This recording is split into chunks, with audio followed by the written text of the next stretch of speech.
I meta pitanja su možda dakle najstariji, najiskusniji dio NLP-a i održale su se svo ovo vrijeme. Zapravo se radi o nizu obrazaca koji nam omogućuju da propitamo ono što smo izbrisali, iskrivili, izgeneralizirali. I ne možemo mi brisanje, generalizacije, iskrivljavanja spriječiti, one se događaju. Međutim, kad se nađemo u nekoj situaciji da nas nešto sprečava, da ne možemo dalje, da se jako mučimo oko nečeg, dobro je samima sebi postaviti meta pitanja, a naravno dobro ih je postaviti i drugima. Pa jedna situacija koja u poslu može biti jako značajna. Recimo da smo bili na sastanku i nešto smo se dogovorili, odnosno recimo da ste vi vodili sastanak, da ste ljudima objasnili što bi trebalo, dogovorili sljedeće korake i vrlo često mi na kraju pitamo jel svima sve jasno ili jeste li razumjeli što sam ja vama sad rekla. I to zvuči sjajno, pitamo ljude. Međutim, tu se otvara jedan bezdan mogućnosti.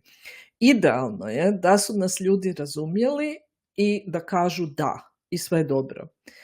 Postoji i druga mogućnost, da nas nisu razumjeli, da su svjesni toga da nas nisu razumjeli i da onda kažu ne, nije mi jasno to i to.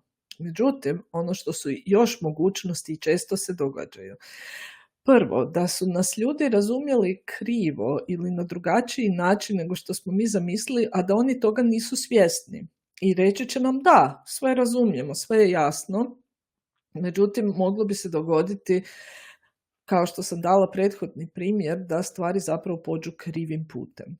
Druga je mogućnost, da nas ljudi nisu razumjeli, ali se ne osjećaju ugodno, sigurno, ili ne misle da je baš dobro došlo da pokažu da nisu razumjeli, boje se da ne ispadnu glupi, možda misle da bi morali to razumjeti i onda kažu da, iako su svjesni da nas nisu razumjeli i da im nije potpuno jasno što smo htjeli.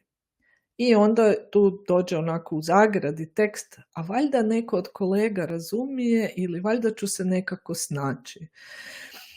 I sve je krenulo od pitanja koje nije meta pitanje, a to je jesmo li se razumjeli. Puno bolje u takvim situacijama, dakle kako si možete samom drugačijom promjenom, znači jednim meta pitanjem, pomoći je da pitate ljude kako ste vi ovo razumjeli.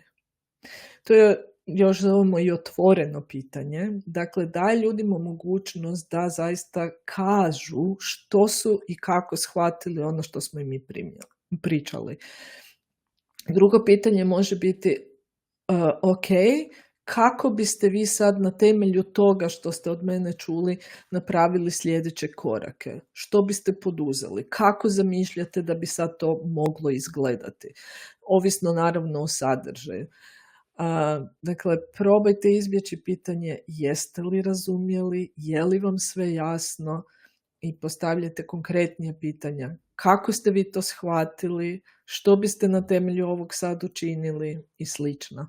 Može uštediti puno vremena i novaca, evo tako ću samo reći.